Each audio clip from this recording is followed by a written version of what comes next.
Hello friends, my name is Kajal और आप सभी का स्वागत है मेरे चैनल पर।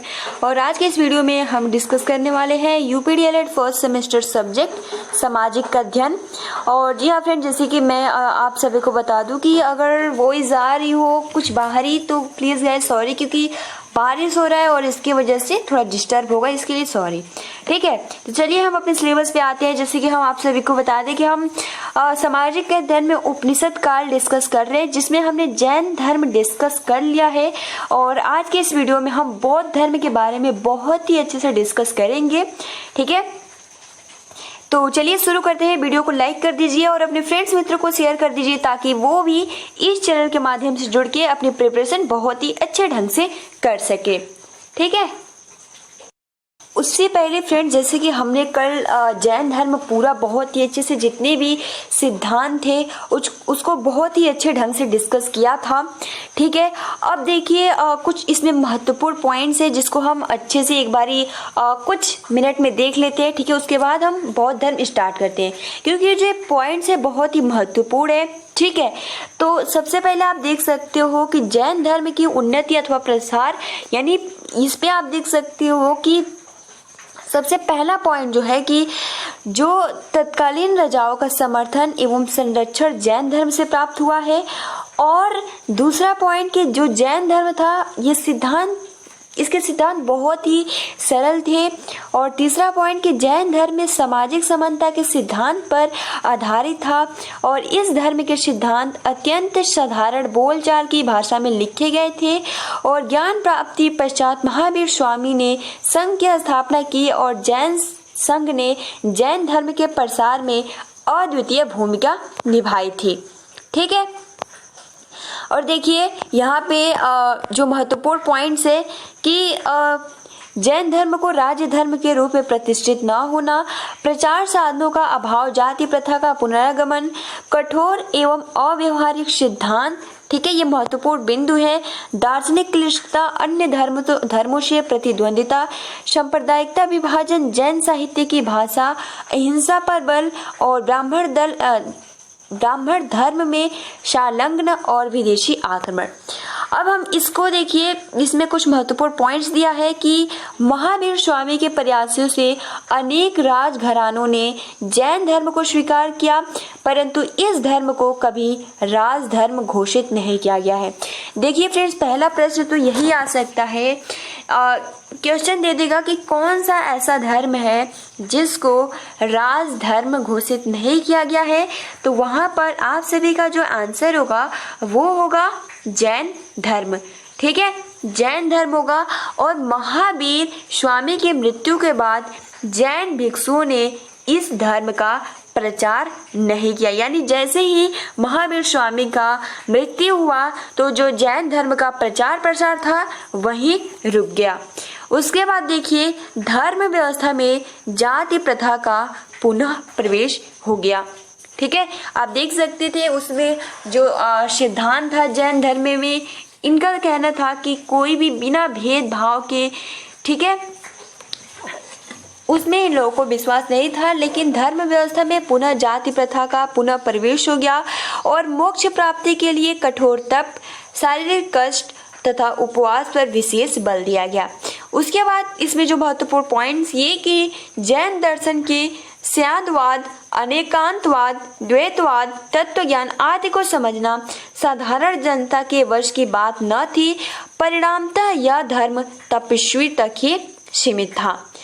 ब्राह्मण बौद्ध धर्म के प्रतिद्वंदी बन गए और इस धार्मिक प्रतिद्वंदिता से जैन धर्म टक्कर न ले सका और पतन की ओर अग्रसर हो गया। जैन मतावलंबियों में आंतरिक मतभेद होने से यह धर्म दो संप्रदायों में विभाजित हो गया, यानी जो जैन धर्म था यह दो संप्रदायों में, और सबसे महत्वपूर्ण है, ठीक है, दो संप्रदायों में यह बट गया, मतभेद हो गया। एक तो दिगंबर था और दूसरा श्वेतांबर में विभक्त हो गया। ठीक है, और जैन साहित्य का लेखन प्रारंभ में प्राकृतिक भाषा में किया गया था, यानी जैन धर्म का जो लेखन था शुरू में प्राकृत भाषा में किया गया था, लेकिन बाद में जैन साहित्य संस्कृत में लिखा जाने लगा। तो बहुत ही महत्वपूर्ण पॉइंट्स है। देखिए सबसे पहला तो पॉइंट्स ये कि जैन धर्म दो भागों में विभाजित हो गया। एक तो दिगंबर, क्योंकि बहुत ज्यादा मतभेद होने लगा, तो एक तो दिगंबर हो गया, दूसरा श्वेतांबर हो गया। उसके बाद जो जैन के साहित्य लिखे जाते थे, शुरू में तो प्राकृत भाषा में लिखे गए, लेकिन बाद में जो जैन साहित्य लिखे जाते थे वो संस्कृत में लिखे जाने लगे, और जिससे जन साधारण को समझने में क्या होने लगी, कठिनाई होने लगी।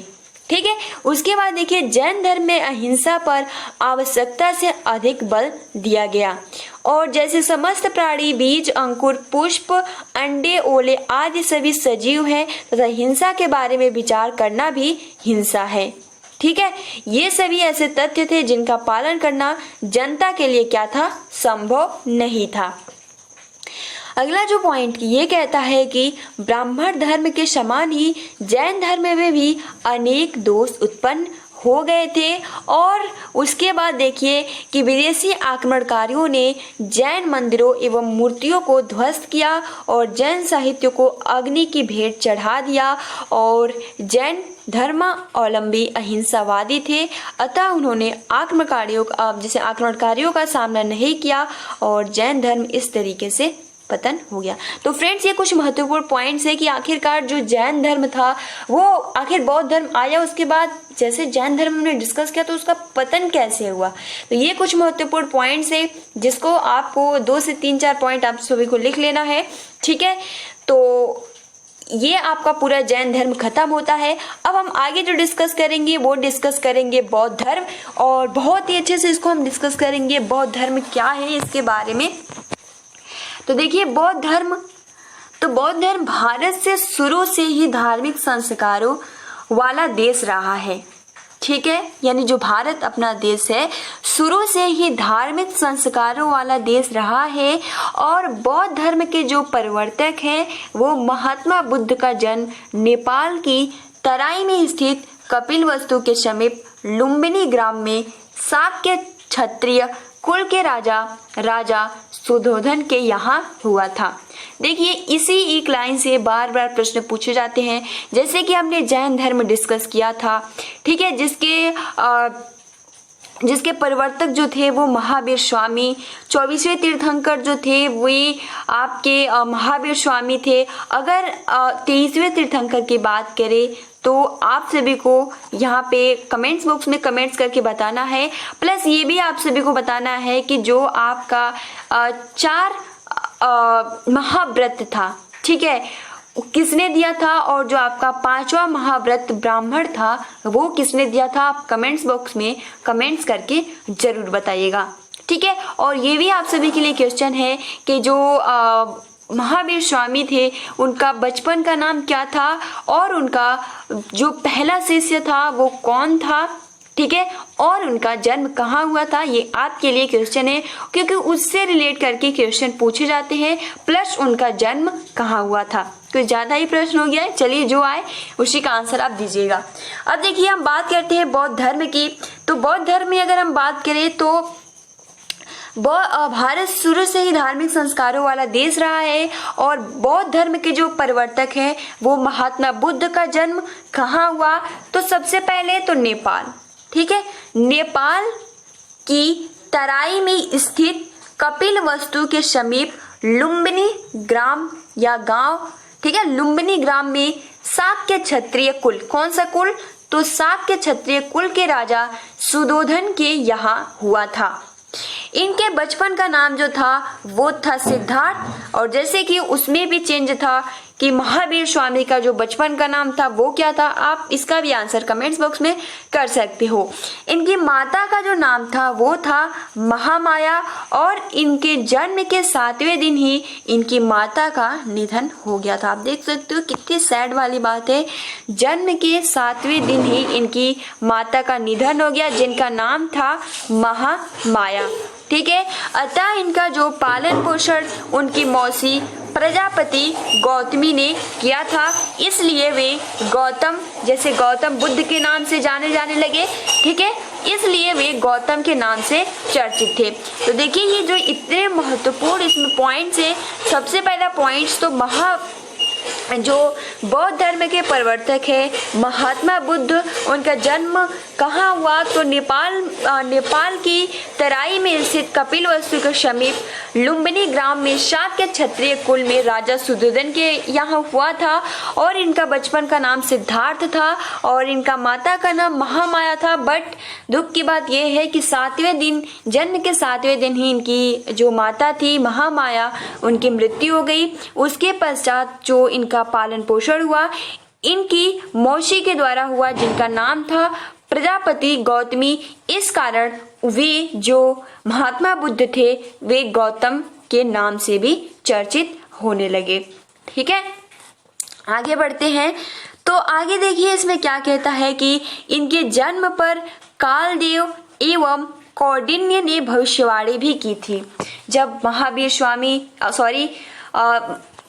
यहाँ जब आपके सिद्धार्थ का जन्म हुआ था तो उनके जन्म पर कालदेव एवं कौंडिन्य ने भविष्यवाणी भी की थी कि या तो चक्रवर्ती राजा बनेंगे या फिर महापुरुष बनेंगे। बचपन से ही उनकी जो गंभीरता, आध्यात्मिकता के प्रति उनके रुझान को देखकर उनके पिता सुधोधन ने 16 वर्ष की आयु में उनका विवाह किससे किया तो यशोधरा नामक राजकुमारी से कर दिया था। ठीक है, और देखिए उसमें आपके जो महावीर स्वामी थे वो जो राजकुमारी थी उनका क्या नाम था, अगर आप तुलना करके याद करेंगे तो बहुत ही आसानी के साथ बता सकते हो। ठीक है फ्रेंड्स, ठीक है, तो उनका यशोदा नाम था और इनका यशोधरा नाम है। और 28 वर्ष की अवस्था में उनके एक पुत्र हुआ जिसका नाम राहुल रखा गया। और उनमें जो आपके महावीर स्वामी जिनका विवाह यशोदा से हुआ था उनकी एक पुत्री हुई थी। और उसके बाद उनकी पुत्री जो थी उसका जो विवाह जिसके साथ हुआ था वही उनका पहला शिष्य बना था महावीर स्वामी का। बट जो आपके यहाँ पे जो सिद्धार्थ यानी गौतम बुद्ध है, यहाँ पे 28 वर्ष की अवस्था में उनके एक पुत्र हुआ जिसका नाम राहुल रखा गया। इतना सभी होने पर भी इनका मन जो था वो दाम्पत्य जीवन में नहीं लगा, क्योंकि वो शुरू में ही बहुत ही गंभीर और आध्यात्मिकता के प्रति जो उनकी रुझान थी, इसी की वजह से उनके जो पिताजी थे वो शादी कर दिए थे। ठीक है, फिर क्या हुआ कि सांसारिक दुखों के बंधनों ने उन्हें बराबर अशांत बनाए रखा। और एक दिन क्या हुआ, 29 वर्ष की आयु में गौतम ने अपना गृह त्याग दिया। ठीक है, और इस घटना को बौद्ध धर्म में महाविनिष्क्रमण कहा गया है। यानी जब गौतम बुद्ध 29 वर्ष की आयु में अपना घर छोड़ दिए, अपना घर त्याग दिए, तो इस घटना को बौद्ध धर्म में क्या कहा जाने लगा, तो यहाँ पे महाविनिष्क्रमण कहा गया।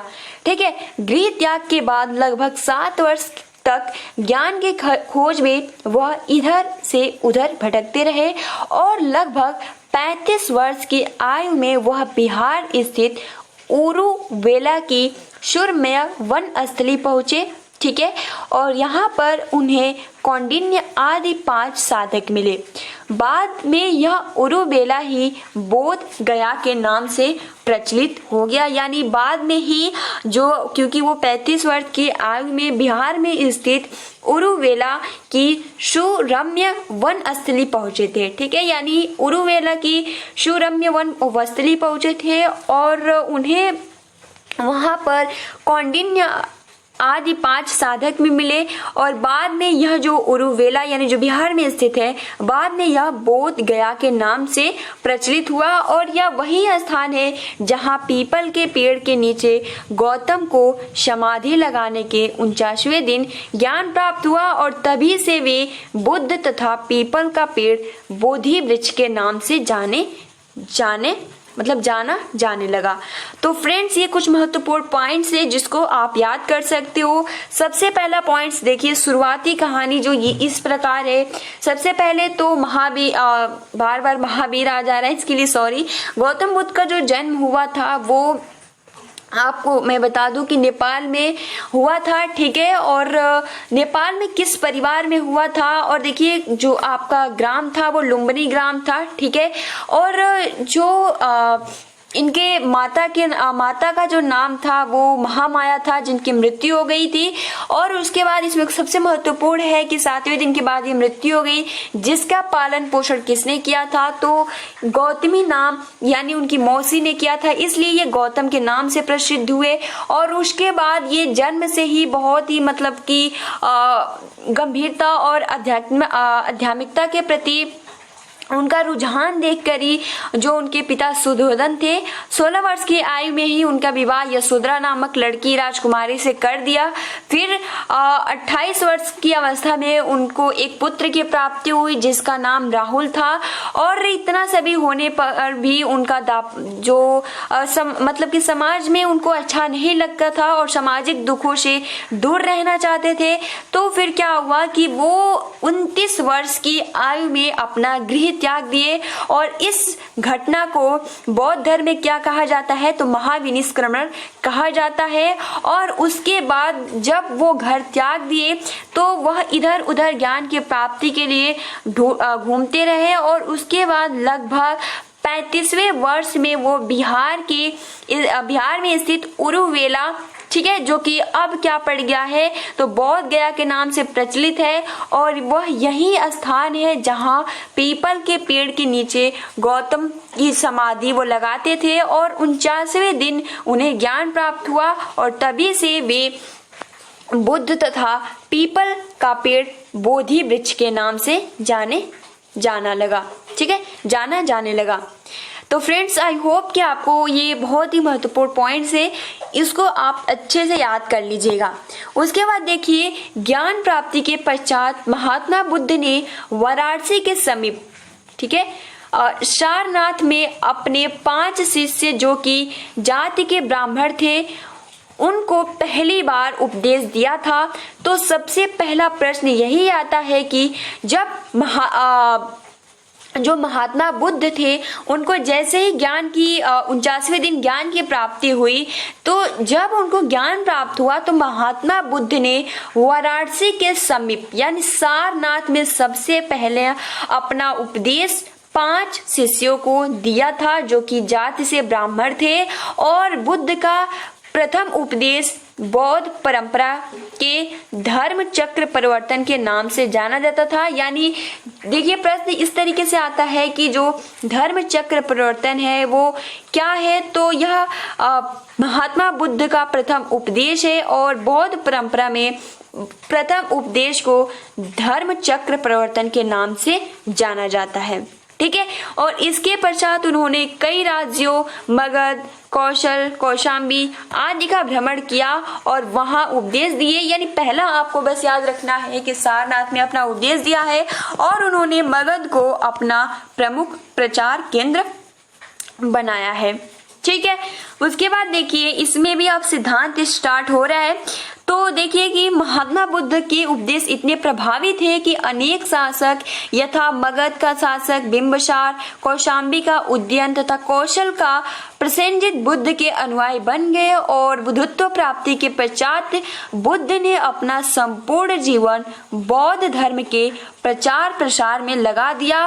और 483 ईसा पूर्व में जब बुद्ध लगभग 80 वर्ष के थे तो उनका निधन कुशीनगर में हुआ, ठीक है। जन्म कहाँ हुआ? लुम्बिनी में हुआ और इनका जो मृत्यु हो गई वो कुशीनगर में हुआ। और आप सभी को बताना है जो कि महावीर स्वामी का मृत्यु कहाँ हुआ था, हमने बहुत ही अच्छे से डिस्कस किया था, ठीक है। तो इनका जो निधन हुआ कुशीनगर में हुआ और बुद्ध के निधन की घटना को बौद्ध परंपरा में महापरिनिर्वाण के नाम से जाना जाता है। यानी देखिए, पहला हमने जो पॉइंट डिस्कस किया, पहला ये पॉइंट कि जब उन्होंने घर त्याग दिया तो वहां पे जो कहा जाता है वहां पे कहा जाता है महाविनिष्क्रमण, ठीक है। और जब उनकी मृत्यु हो गई तो उन्हें महापरिनिर्वाण कहा जाता है।